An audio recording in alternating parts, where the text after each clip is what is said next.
Who was Elizabeth Short, the young woman whose body would send shockwaves through the nation? Born in Medford, Massachusetts, Elizabeth grew up in the shadow of a turbulent family life. Her father, in a bizarre twist, faked his own death, abandoning his family. This early abandonment set the stage for a life of drifting, searching, and ultimately, tragedy. At 18, Elizabeth made her way to California, a land of dreams for many. But for her, it would be where dreams collided with harsh realities. With visions of Hollywood stardom, she found herself caught in a transient lifestyle, scraping by with jobs as a waitress and part-time model. Yet despite the glamour she craved, those who knew her spoke of a woman who was both ambitious and lost. Behind the enigmatic beauty lay a complex figure, one who would ultimately become immortalized in the annals of crime, not as an actress, but as a victim. Hollywood's allure and the broken promises. Hollywood in the 1940s was a world glittering with opportunity, yet rife with dark undercurrents. For every starlet who made it, hundreds more fell through the cracks. Elizabeth Short was one of those who danced along the edge of this unforgiving landscape. She arrived in Los Angeles like many others with dreams of fame that quickly met with the harsh truth of rejection. She drifted between jobs and locations, caught between the allure of stardom and the grim realities of survival. Working as a cashier, a waitress, and a sometimes model, Elizabeth's life became a patchwork of fleeting connections and fragile hopes. And in that world of broken promises, where reality clashed violently with ambition, the stage was being set for her fateful end. In the days leading up to her death, Elizabeth's life became a maze of mystery. She was last seen alive with Robert "Red" Manley, a man who claimed he had dropped her off at the Biltmore Hotel. From there, her movements became a fog of uncertainty. She spoke of meeting her sister, but no such meeting took place.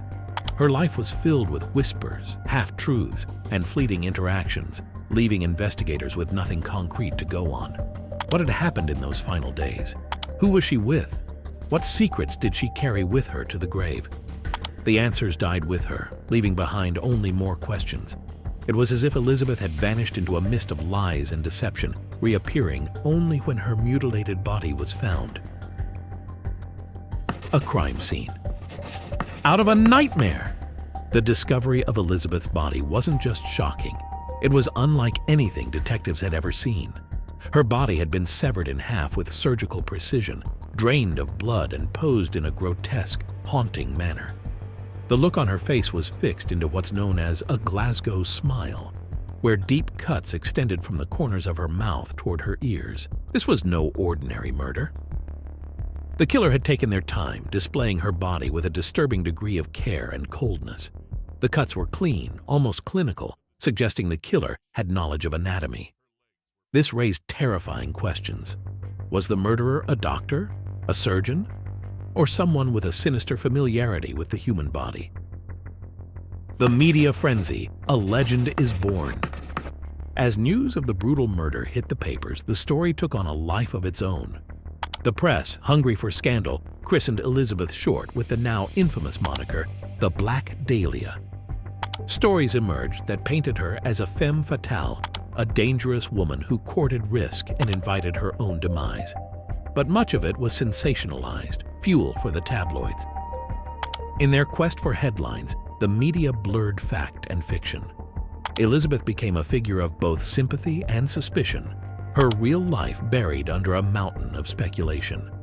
The attention transformed her into a legend, but it also muddied the investigation, pulling focus away from the search for the killer. A frustrating investigation. With over 750 officers assigned to the case and more than 190 suspects questioned, the investigation was one of the largest in Los Angeles history. Yet for all the effort, it yielded no clear answers. False confessions poured in, clouding the truth, and the police, under intense pressure, struggled to make headway. The killer, it seemed, had covered their tracks all too well. Every lead hit a dead end. Every suspect was eventually cleared. It was as though the Black Dahlia had become a ghost, her presence lingering in the air but with no solid evidence to bring her murderer to justice.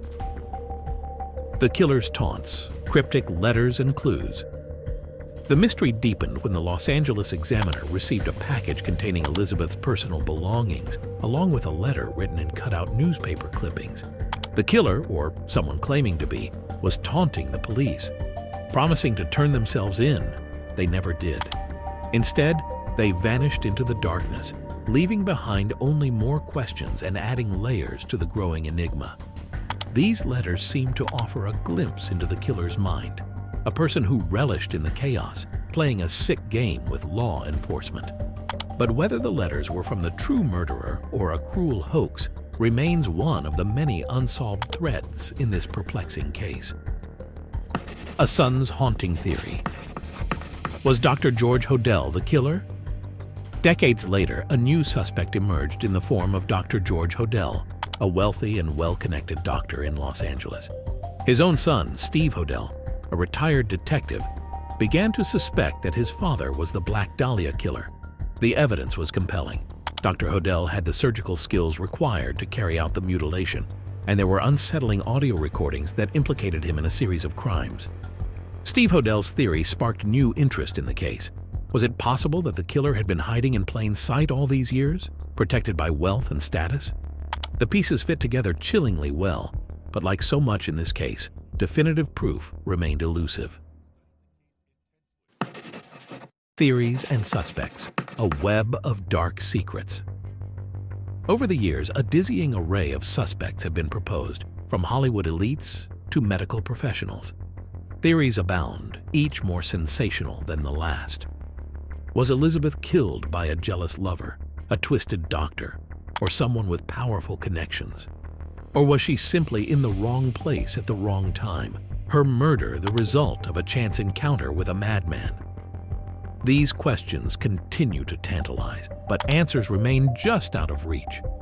The case has grown cold, yet the theories surrounding it only grow more elaborate, feeding into the mythology that now surrounds the Black Dahlia.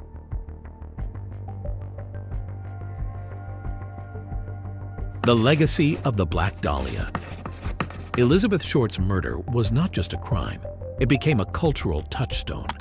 Over the decades, her story has inspired books, films, art, and even ghost stories.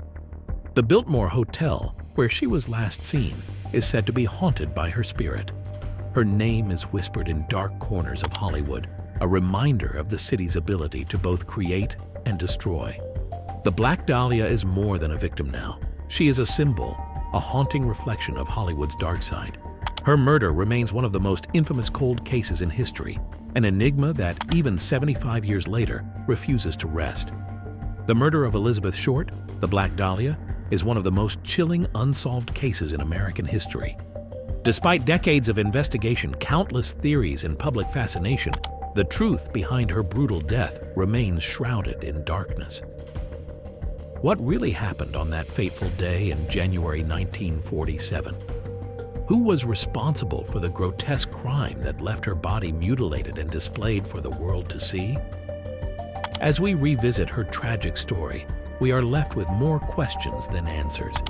And maybe, just maybe, that's why the mystery of the Black Dahlia continues to grip our collective imagination. The brutal murder, the unsolved case, and the haunting legacy all blend into a puzzle that, despite the passage of time, refuses to be solved.